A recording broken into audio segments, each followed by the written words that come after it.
the things that I will talk about on behalf of the project that we're working on in Nashville with the Sierra Club partly involves green jobs and reducing energy bills via home energy savings, which can be significant in, we just want to make that bigger.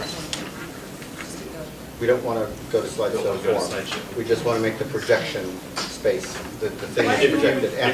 If we make it larger, it's going to start cutting off right. the top and the bottom. Right, that's what we want. That's the goal. Okay. So one, green jobs, connection to home energy savings, home energy expenditures, especially for low-income folks. Toxic release is really the core of what we want to talk about.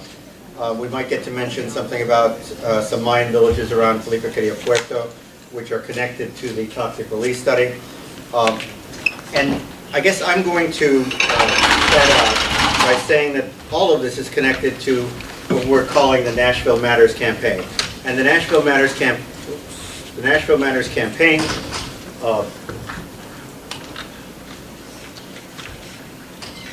is those different projects I mentioned.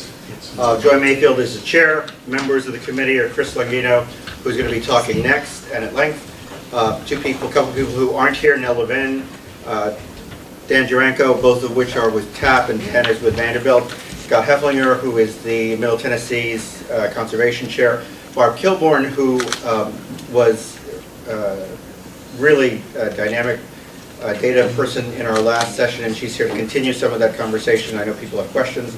And Sherry Cummings, Barb is with TSU and Meharry, and Sherry Cummings from UT Knoxville. We're hoping to add some UT Knoxville faculty.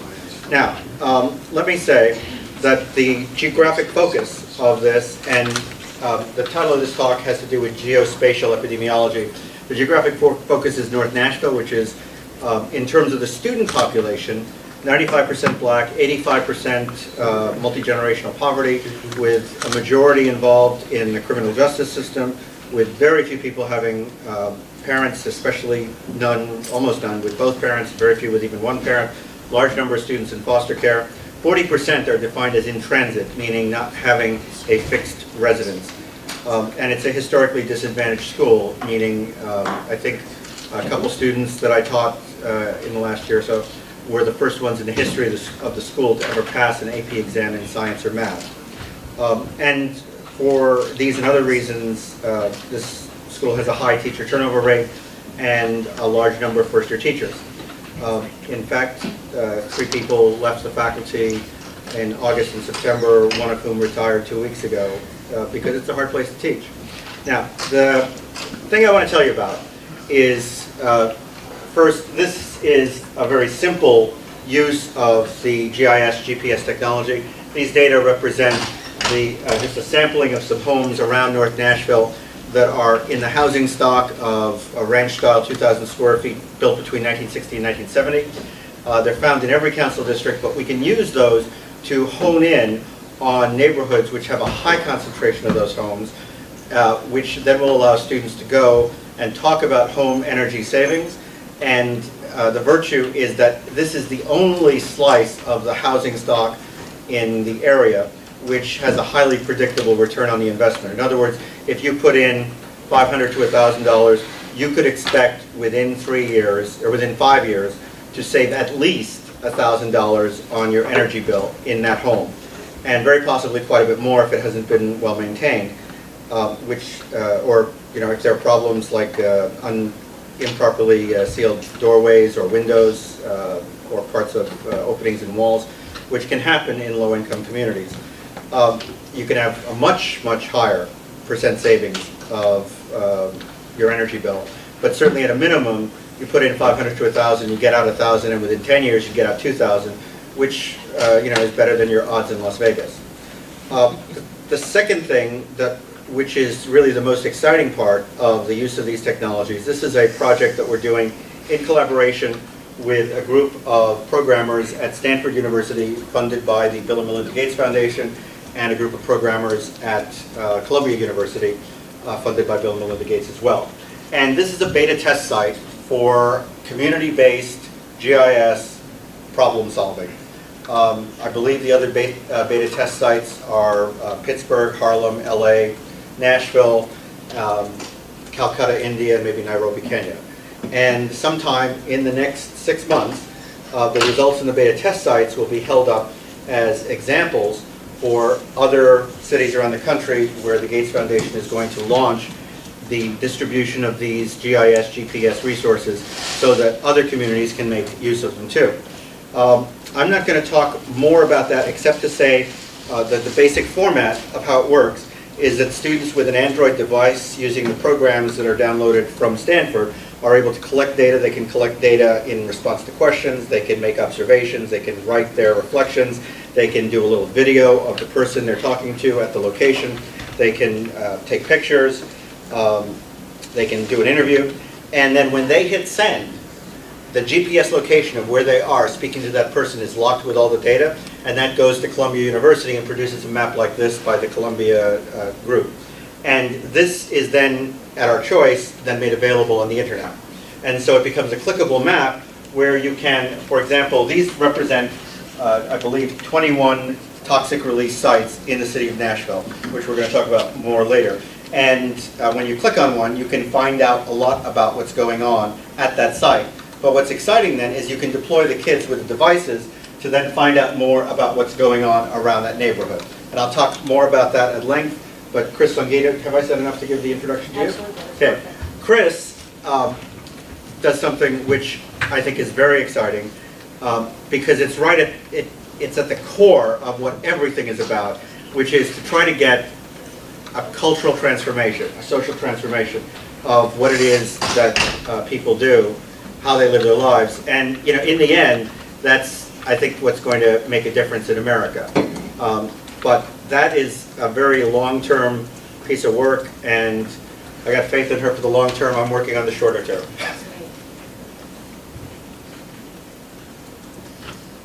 That's you, I think. Okay. So, hey everybody, I'm really glad you're here today. I'm a newcomer to the South. I moved here from Southern California just over a year ago, and I've really loved it so far. I have to say I left a year-round, sunny, warm climate that I love, but I really gained a year-round, genuine community that's very giving, and I felt really welcome since I come here, so thanks to all of you who are Southerners who have helped make that culture.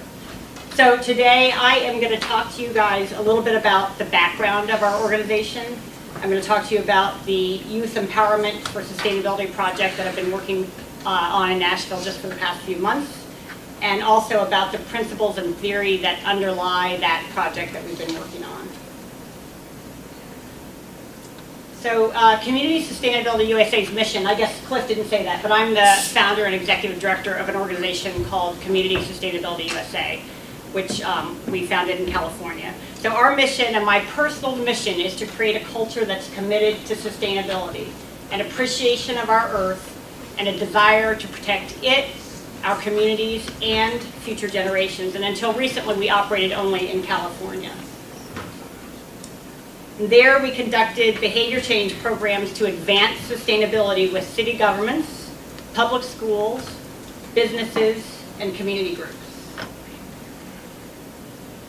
So our behavior change programs are research-based and evidence-based, and they educate participants about sustainability and climate change and empower them through compelling stories, statistics, and group commitment to take personal, community, and political action to protect the planet.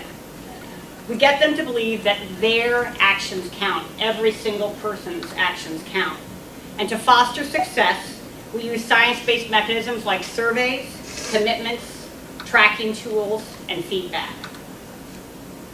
So we developed our My Actions Count program based on research compiled by Mackenzie Moore. That research shows that people are more likely to make and maintain behavior changes if they commit voluntarily in a group and their commitments are publicized, if they are involved in self-assessment, and if they are recognized for their achievements. We also consider research that shows that people are more likely to follow through with behavior change and adopt additional behavior changes We also consider research that shows that once people see themselves as concerned about sustainability, they're more likely to adopt additional sustainable practices in the future. And that social diffusion, simply hearing about and seeing what other people are doing, speeds behavior change. One of the most important commitments that our participants make is to speak to at least 4 people outside of their program and the household every month about the importance of sustainability and individual behavior choices. So you can see that spreading the word is really critical to the success of building a culture of sustainability. So when I moved to Nashville a little bit over a year ago, I hoped to begin delivering our My Actions Count program here in Tennessee. Unfortunately, it's really hard to get funding no matter where you are. It takes years to develop the kind of relationships you need to get the funding. So I hadn't been successful, but fortunately, last spring we had the opportunity to partner with the Sierra Student Coalition and the Gates Foundation Map Your World project, which is the project that Cliff referred to that provides the platform to allow youth to use smartphones to map, track, and address community issues. And as he said, the platform has a GIS feature. It generates actionable data that youth can use to change practices, to change laws, to change policies, and to change culture, which is our mission. So our joint project aims to empower Nashville youth to take the community issue of sustainability into their own hands. This new project incorporates many of the features of the My Actions Count program, including education, surveys, voluntary publicized commitment to behavior changes, and commitment to spreading the word. It differs in its focus on youth empowerment, and I'm really excited about that. Youth empowerment is key to social transformation for many reasons, not the least of which is that youth naturally spread the word, especially now using the power of social media. So in a nutshell, the idea of the project is for youth to learn about sustainability and climate change, be inspired to make a difference, and use the Map Your World platform to make that difference.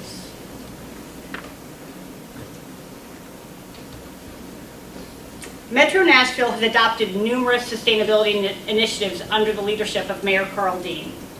Unfortunately, public awareness of the initiatives and uptake are both low. Despite the mayor's focus, Nashville does not have a culture of sustainability. And disadvantaged communities in particular suffer the consequences of our unsustainable practices.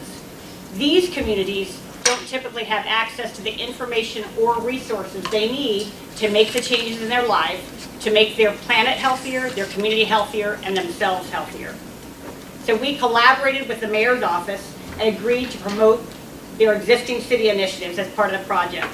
And we're focusing our efforts on energy efficiency and conservation in disadvantaged communities.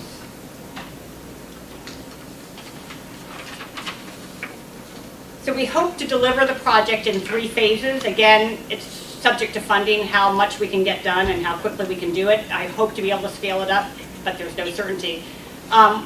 We implemented phase 1 last summer with 4 awesome students from St. Cecilia's Academy. Fatu is sitting here. She'll be speaking to you in a few minutes. They worked about 10 hours a week for 5 weeks with us. I will say that they accomplished some awesome things in their short time. First, they educated community members about sustainability and climate change and individual actions they can take to make a difference.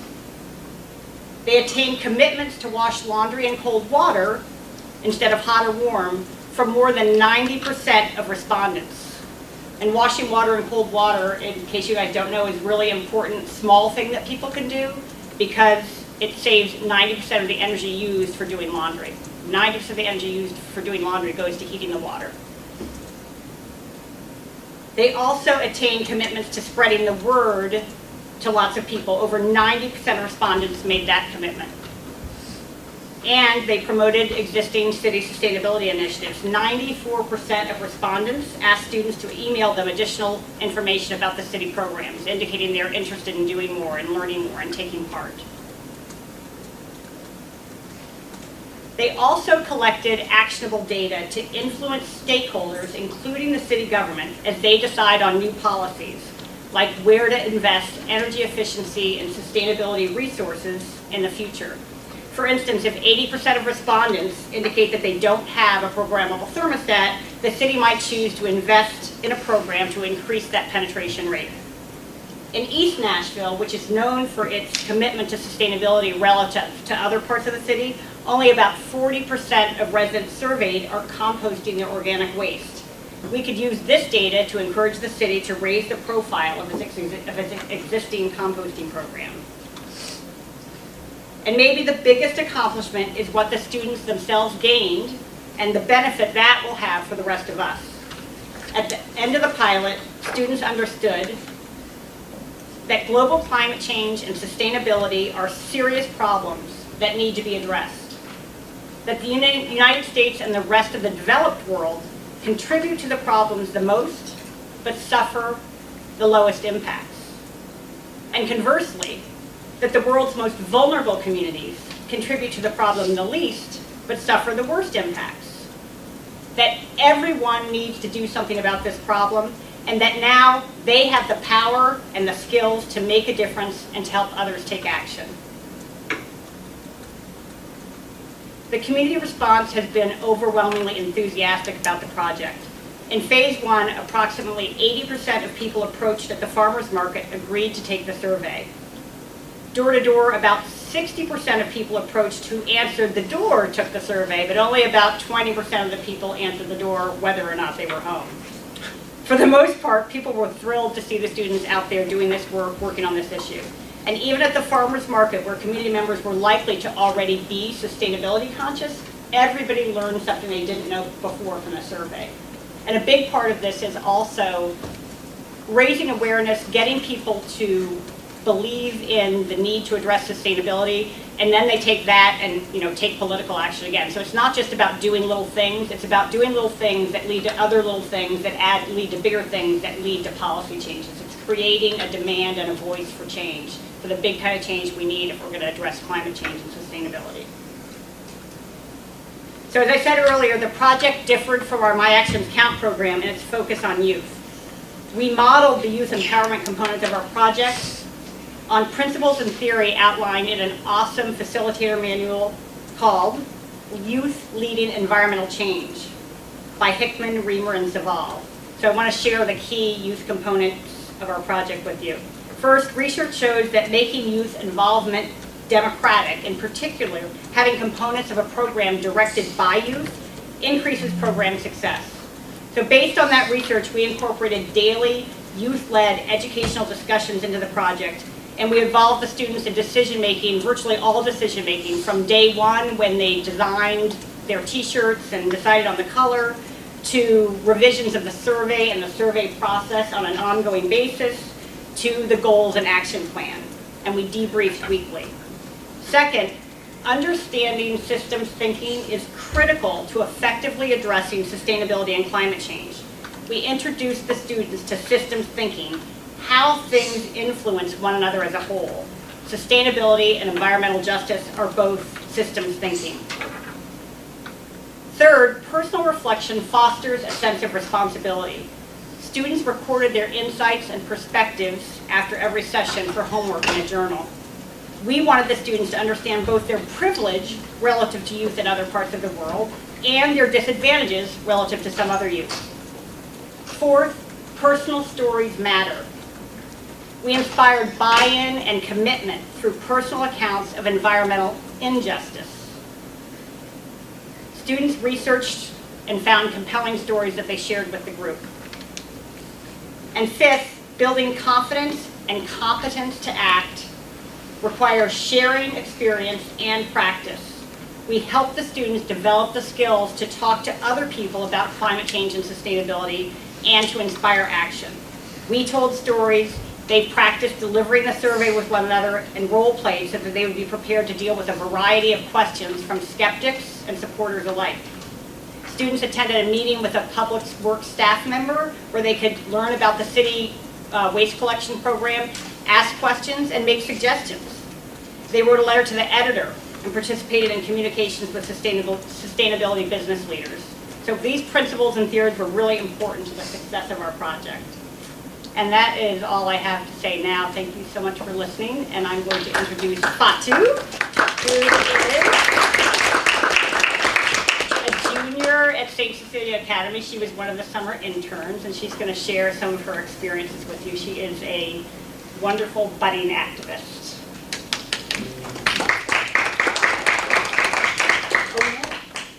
Get my computer.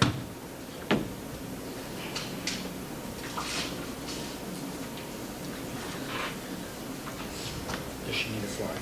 Nope.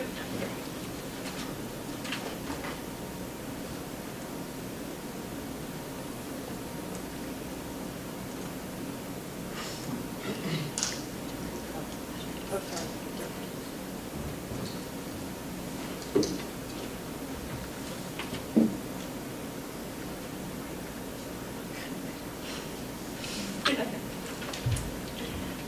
Well, good afternoon. My name is Fatu Dugley, and this summer I interned at Community Sustainability USA with Mrs. Lunghino. During my internship, I got to go out into neighborhoods and survey people to see how sustainable they were and educate them on ways that they can become more sustainable. The biggest impact that I took from this internship was the lack of politicians who care. I signed a petition to get big name makeup companies to stop using so many harmful chemicals. After signing the petition, I received an email from my local congressman's office where he stated that he agrees and that, quote, "It is important to ensure that the products available to American consumers are safe and appreciate your advocacy on this important issue. American companies must lead the way in improving the safety standards for these products, which so many people use every day." After that email, I never heard anything about him advocating for safe cosmetics, but hey, he is a politician. The most surprising thing for me was meeting a little girl of about 8 years old at the farmer's market who understood the impact that we are having on our earth. Her father told us that she would ask him, "Daddy, why are people harming the earth? If a child can see the damage we're causing, why can't those who can actually help stop it?" When I first started this internship, I was not a very sustainably minded person. I can honestly say that after this great experience, I have changed my views. I am currently in a group of students who have been researching the 27 toxins that have been documented by the EPA as being released from 24 different locations all over Nashville. Specifically, we have been researching the side effects and diseases caused by these toxins. We will compile these symptoms into a survey that we'll be using when we go door to door in neighborhoods close to the toxic industries.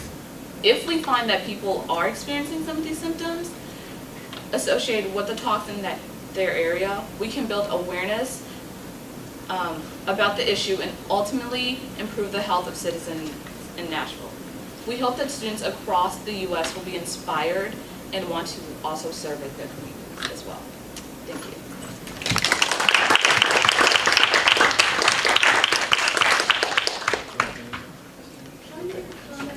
Let's take a few moments for questions. Could you? Okay, I actually think, like, this is actually both of you.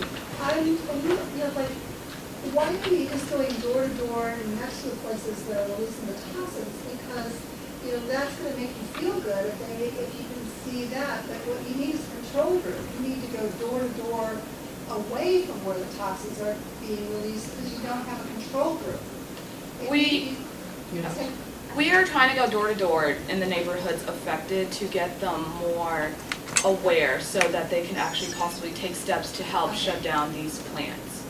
Okay, so you don't care about, adding to the body of science. You just want to mobilize. Actually, Barb, in fairness, if you look at the map, I think I mentioned it to you in the car, you can actually see sort of the lung cancer, bronchus cancer incidence map for Tennessee, and the clusters of the highest are not right at the location, they're downwind.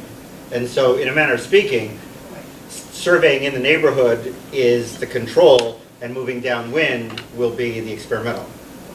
But, you know, Still not scientific. how much more Sorry? expensive or how much cumbersome would it be to have like a sample frame of all households that meet a particular criteria and do your collect your sample that way? Well, that's why you're on the committee, to help us sort that out. You just got named. There you go. What does the word sustainability mean? Sure. It means doing things in a way that makes it more likely that our planet will be healthy for us and also for your kids and their kids. So the goal is to do things in a way that we can make our planet healthier than it is now and keep it so that it can provide for the needs of your kids and their kids and their kids. That's a really good question. Yes. I have one more. How come you're saying cold water is better than warm water? Another good question. When you use water, whether it's to do laundry or wash dishes or wash your hands or take a shower, whenever you use water, you're using energy. You don't necessarily think that, but it takes energy to make water, right? It has to be transported, has to be, yeah. So when you use water, about 90% of the energy used to give you the water is used to heat it up. So if you don't heat it up, that means you're saving a whole lot of energy. So we have a statistic, if every household in the United States washed only 20% of their laundry in hot water instead of cold or warm, we could save enough energy to power millions of homes for an entire year. That doesn't mean you shouldn't use hot water for your hands. Well, actually, research shows that your hands get just as clean washing in cold water. Not according to the Washington Department of whatever. Well, there are, of course, there's research on both sides, so I'm sure you can. I propose we have a session on that Yes, next year. Yes. Yes. Yeah, first of all, I want, just from my professional standpoint, I want to thank you for the work that you're doing with bringing awareness to children and to teenagers and getting them involved. My question would be, if looking for a funding level, specifically with St. Cecilia, knowing the demographic that surrounds St. Cecilia within the Nashville area, is there any type of plan motivating as well as mobilizing the kids of the upper demographic to get involved and ultimately bring their parents into the awareness cycle through contributions for community activism? That's your and such control. that? And actually, unless you have a That's strong your answer to that, I'd like to later, maybe in 5 minutes, let Kate and others in that group address that. Okay, that If sounds you heard great. that question, Kate? Yeah. I also like to thank you for the awareness program. I think that's great. Concerning your field research, my understanding is that it relies on subjective assessment and interviews and stuff like that. Absolutely. Yeah, it's Would it all be- self-reported. Would it be difficult to add, since you already have an Android, you already have a GPS in it, something which would actually sample the air and measure the pollutants so you can have the data there? Would it be that complicated, or is it something which... I doubt it would be that. I mean, for me to do it would be very complicated. For somebody who knows what they're doing to do it, I think would not be that complicated. I think that's an interesting idea. That's part of our next section in like 1 minute. Oh, sorry. Okay. But if you have any ideas, we could use some help with it, because while it is easy to do, it's not cheap. Yeah. Okay. Yes. What you are establishing here is a classic community organizing door-to-door technique, which I think will reap benefits in not only the long run, but in the short run, and I appreciate that very much. I applaud that. Very good. It takes a lot to go to a stranger and knock on their door. They were awesome. They did such a good job. Yeah. All right. Yes. How did you handle people that were rude, that like you opened the door and they were disrespectful? Well, thankfully, we didn't run into like that many people, but it's just, if people weren't willing, you just had to put a smile on their face, let it go, because in the end, you could spend your time actually finding someone who would be willing to actually take the survey. And they are obviously a lot more help when it comes to showing the data on the map. Grace, what's our time status? Or how much time? Well, technically you're Can't hear done, you, sorry.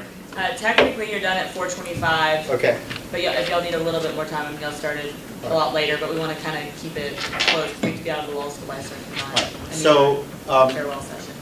what Community Sustainability USA, part of the project, is doing is using the GIS technology to really get in and address cultural transformation. The other part of the project, which we're now going to talk about, is the toxic release inventory data and looking site by site, neighborhood by neighborhood. And what we're hoping to do is inspire students around the country, because there are some issues which I'll address if people want to ask about it, because it might be somewhat esoteric, but in 2015, there'll be a whole new set of education reforms that demand different approaches to teaching of science, technology, engineering, and math. And in fact, it lends itself very much to this. Do you need a I need a volume. volume? Okay. Anthony's right here. Well, keep on going with that, and I will just explain. So the next generation of science standards in 2015 will actually call for us to change what we're doing in secondary schools, so that instead of the traditional math problem of, you've got a bus leaving Nashville headed to Knoxville at 20 miles an hour, and a bus leaving Nashville headed to Memphis at 40 miles an hour, and this is the distance, who's going to get there first. We're asking the question, we got benzene leaving the top of that, that stack 5 blocks from your house at such and such rate, and where's it going, and what are the potential impacts? And that's the kind of question that the next generation of science standards that 47 states have now adopted for rollout in 2015. Now, that's the good news. The bad news is most science, technology, engineering, and math teachers, most principals, don't know that that's where we're headed. But one of the things which Ramesh is partnering with us is to create the tools to make this more accessible, so that other groups of kids, when the Gates Foundation launches the Map Your World project nationally, that other groups of kids will be able to see the connections more readily. So Ramesh, if you could go ahead and roll that.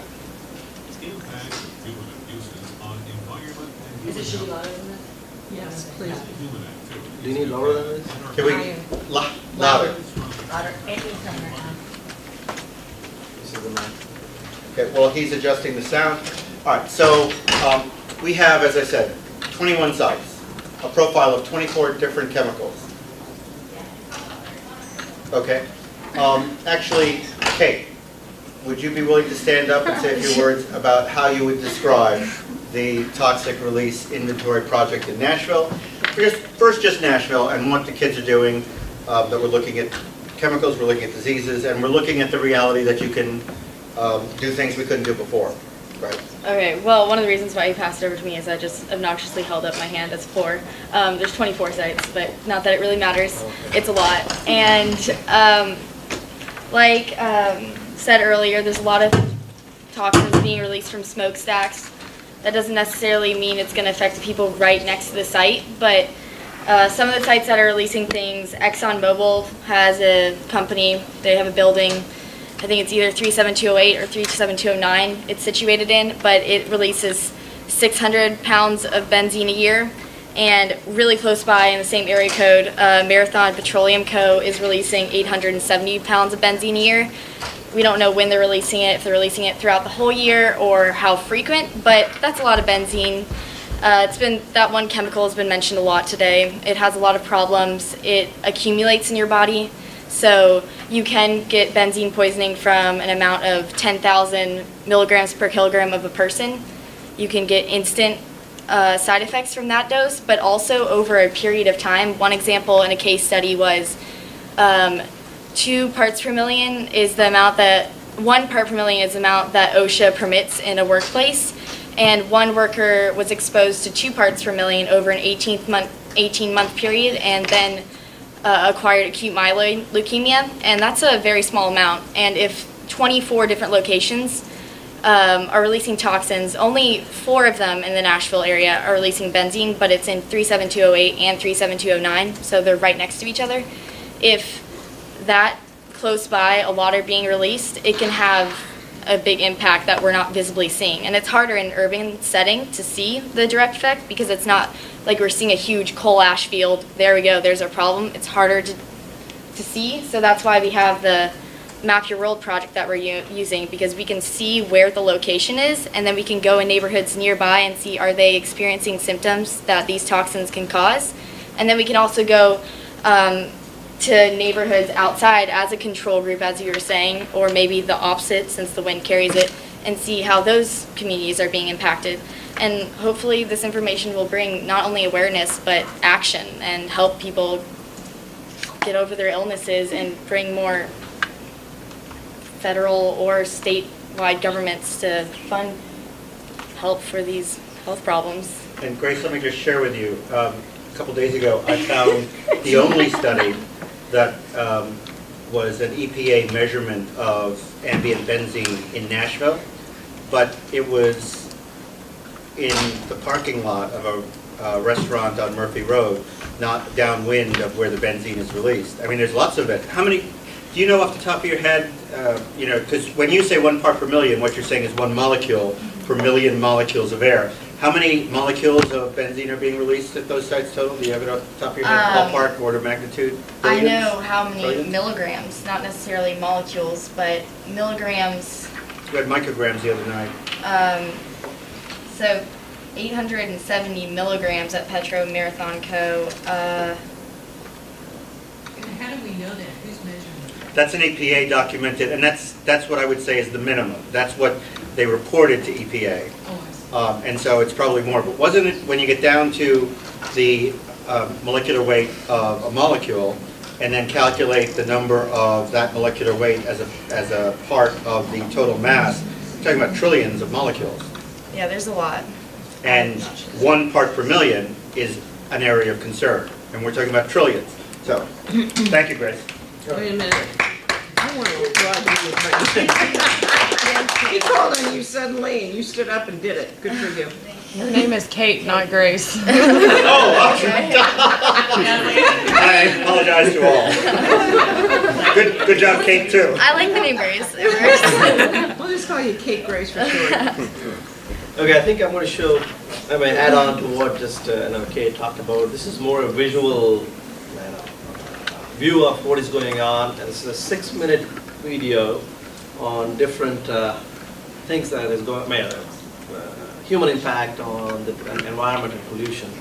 So it goes into from acid rain to global warming to directly affecting the health of humans. Greenhouse gases, namely carbon dioxide, methane, ozone, and nitrous oxide, which are emitted by industries and vehicles, will accumulate in the atmosphere as a thick gaseous blanket.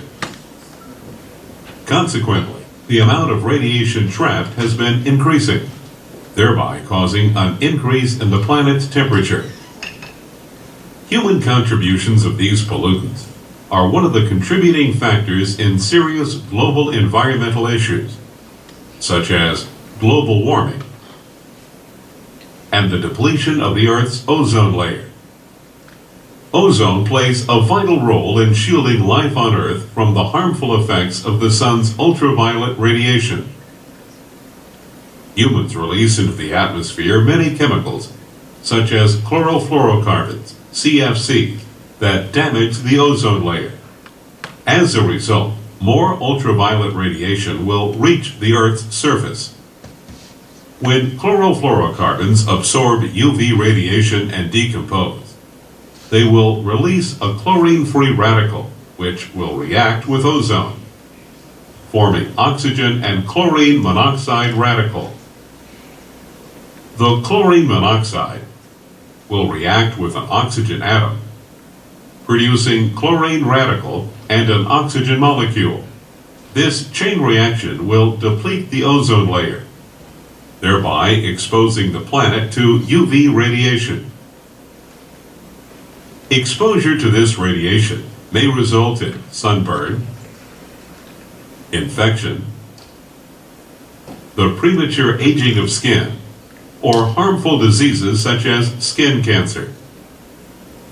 Industrial development has led to acid rain.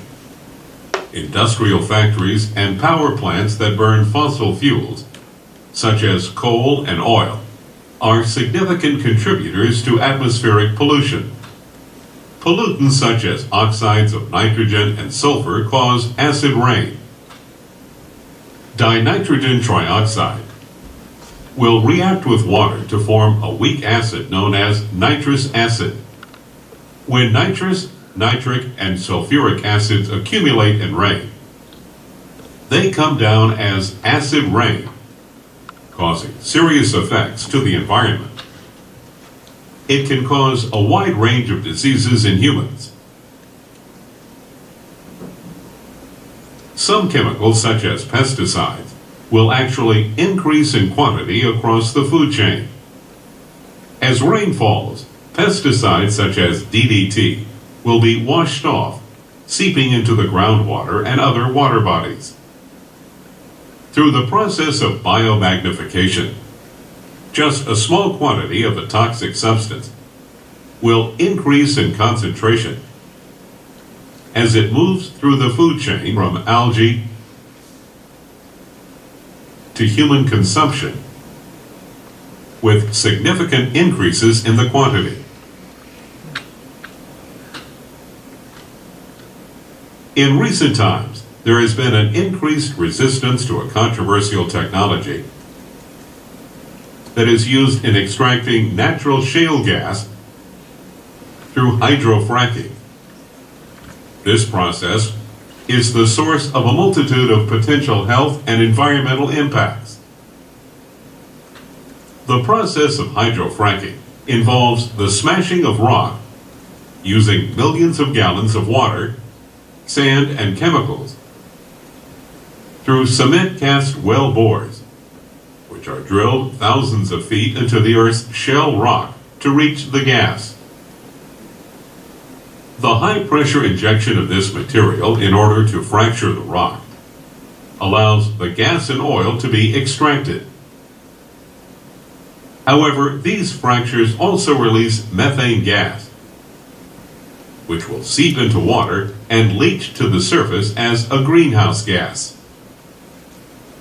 Methane will dissolve in the groundwater, through which it will reach humans, affecting them in multiple ways. Methane is 25 times more potent in trapping heat in the atmosphere than carbon dioxide. The process of fracking also releases pollutants known as BTEX, which is a mix of benzene, toluene, ethylbenzene, and xylene. Particulate matter, smog, nitrogen oxides, carbon monoxide, formaldehyde, and metals in diesel. These pollutants are known to cause serious health issues, including cancer, organ damage, nervous system disorders, gastrointestinal disorders, respiratory problems, and birth defects, or even death. The severity of the injurious effects of the human abuse towards nature must be minimized, and innovative alternatives must be created and implemented. Industrial and vehicular pollution, which causes acid rain and global warming, can be regulated by shifting to sources of renewable energy, such as wind energy, solar energy, using non-polluting fuels, such as compressed natural gas, CNG, We're working on it still. and utilizing mass transport modes. Depletion of the ozone layer can be minimized by capping the use of CFCs. Despite the efforts of governments and organizations across the globe that have resulted in policies such as Kyoto Protocol and Montreal Protocol, environmental pollution is still rampant. Besides severely damaging the health of humankind, every aspect of human activity etches a deep, often irreversible scar on the face of the Earth and its atmosphere. Okay. Just a second. Kate, can I ask you, what's the connection between this video and the project you guys are working on in Nashville? Well, And can you- one question, one thing you heard is some of the toxins we were talking about were also mentioned there in the process of fracking that come about. But also, say we use this system for problems with air pollution, you could also use the survey system for water problems where toxins are getting into other areas as well. Dr. Cockerham, is there something you would like to add to that? Yeah, actually, what I wanted to do was take a moment to just recognize all the different students who are working on this project who are here today. Can you come on up and can you sort of call them by name as they come up? Where's Diogene? Come on up. Rashawn Dalton, come on up. Girls? Can I ask a quick April? question about Yes, the video? go ahead. And Fatu, please come on up. Who made that video? Ramesh, and if you're questioning about the compressed natural gas thing, I said we need to edit some things out. It's a Well, composition. not just that, but like where you're talking about fracking itself, having methane migrate into the groundwater. Can we get TDEC to understand that? Like, do you have credible data that we could? Yeah, no, I mean, I said this is more, I think, what we're doing is, maybe I got to paint the background a little bit more. I think it's a startup company, we're creating digital content for school sciences. Okay. And as part of that, we're trying to bring out some of the visual videos on the environmental side of pollution. So this is not more on the data accuracy, but this is more on the visual impact to show people that things are going bad. Really show TDEC that part, Yeah. just for fun. And we're not trying to claim the expertise, right? And say your name, maybe. Is there any future, future plans on utilizing your programs for adult learning as well? Yeah, that's the next plan. Right now, the focus is just on the schools. Okay, I'd like to have a talk with you off One of the things that I got from Celeste's talk, and I put this in as a quote, administrative convenience is the main determining factor of where EPA goes in to clean up toxins. And I think part of the principle of getting students engaged is that it makes it very inconvenient to ignore what they're saying. You guys want to just tell them about the different, just real quick, just say your name and what diseases you've been researching and what chemicals you've been researching. And let me say it's a web of connections, so don't presume if they're working on one disease that it's connected to the chemical they're working on. They picked for a variety of reasons, but go ahead. Can they also say their school? Yes, please do. Rashawn, you're just riding around. My name is Rashawn Dalton. Rashawn Dalton. My name is Rashawn Dalton. I go to Whites Creek High School, and one of the three diseases I picked was asthma, brain cancer, and bronchitis. Okay, next. My name is Ashley Perling. I go to Hume Fogg Academic High School, and currently I'm working on toluene as my toxin and aplastic anemia as my disease. My name is Fatu Dugley, and I am a junior at St. Cecilia Academy, and my toxin is N-hexane. I'm sorry. N-hexane? Yes. Okay, louder. I'm Kate Goldenring. I'm a junior at Harpeth Hall High School, and I obviously worked on benzene, and also acute myeloid leukemia, which is strongly associated with benzene. My name is Diogene Parks. I go to White Creek Comprehensive High School, and I'm a freshman. I worked on fetal alcohol syndrome, seizures, and Brain cancer? And, Oh, and could I just insert, by the way, you might be wondering why she's working on fetal alcohol syndrome. There are actually chemicals released in Nashville from these toxic sites which create essentially the symptoms of fetal alcohol syndrome. And so the mother who might be affected didn't have a drink. She just was breathing the wrong air. Go ahead, sorry. Why is it called fetal alcohol syndrome? Doesn't that mislead us? That's right, it's very misleading. But back in the... Traditionally. Yeah, right, traditionally it was due to alcohol. But you know, my point is, some of those people might be innocent. They might be just breathing the wrong air. Why don't we give it a new, more accurate? If I were in charge, I would. I agree with you. And, you know, causes of death, I mean, we were very misled by some things in the 90s because anybody over the age of 65 who died, if there wasn't, you know, a knife or a bullet wound, it was atherosclerosis. But that's just some of the oddities of how things are coded. Back to you. My name is Ramesh Kasetty. I'm a freshman at Clarksville High School, and I studied how certain chemicals released into the air by factories and other places affect how children can get asthma, and it increases the risk. My name is Kavya Kasetty. I go to Sango Elementary School, and I've learned and I researched about asthma and how it's a lung disease and what it can do. Okay. First, please join me in thanking them and congratulating them.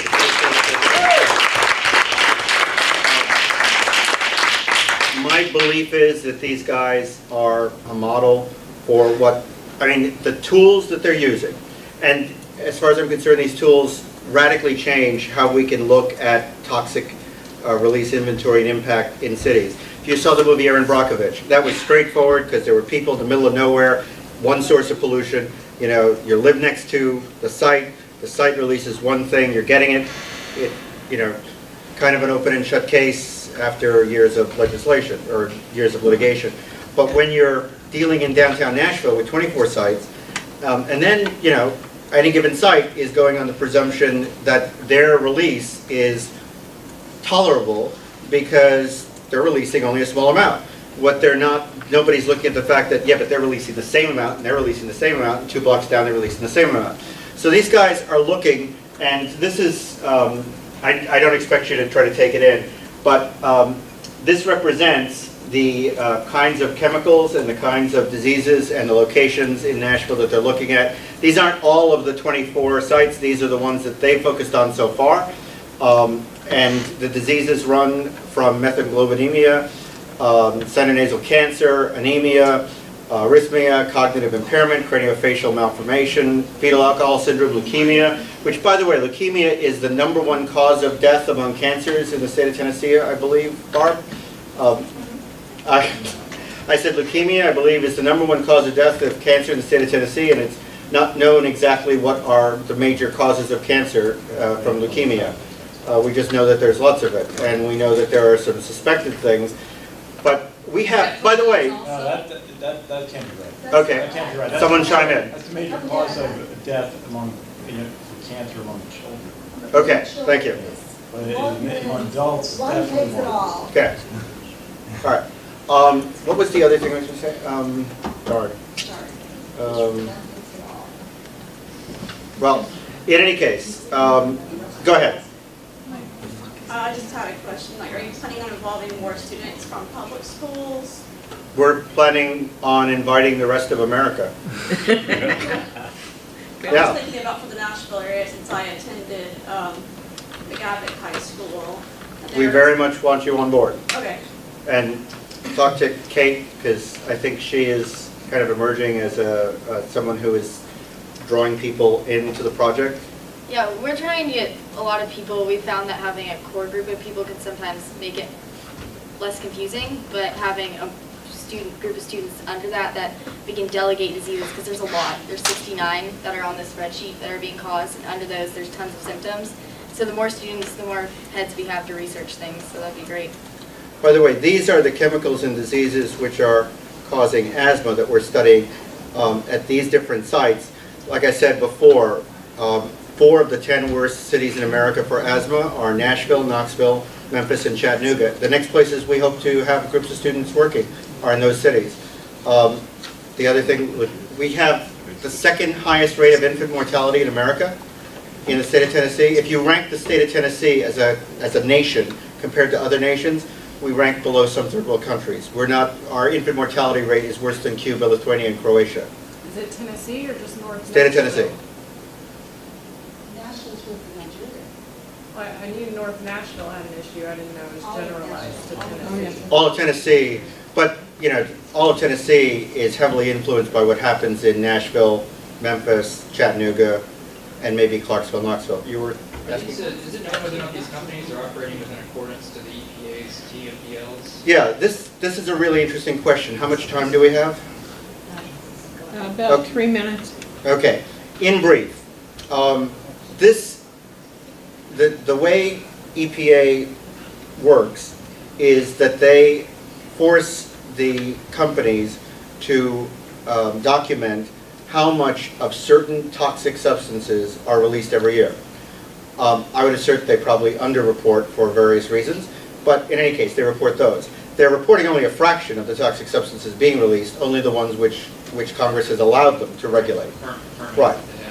Now, going back to what Celeste, and the reason why I quoted Celeste is because I think she's exactly right, that whether or not EPA is going to intervene comes down to the question of whether or not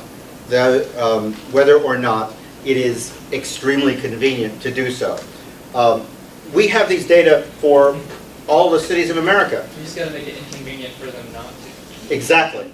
And my feeling is, if we have 1,000 teams like this going to their legislature saying, you know, I have asthma and you gotta do something about this, I think a politician would be insane. Although there are a lot of insane politicians, they'd be insane to ignore it.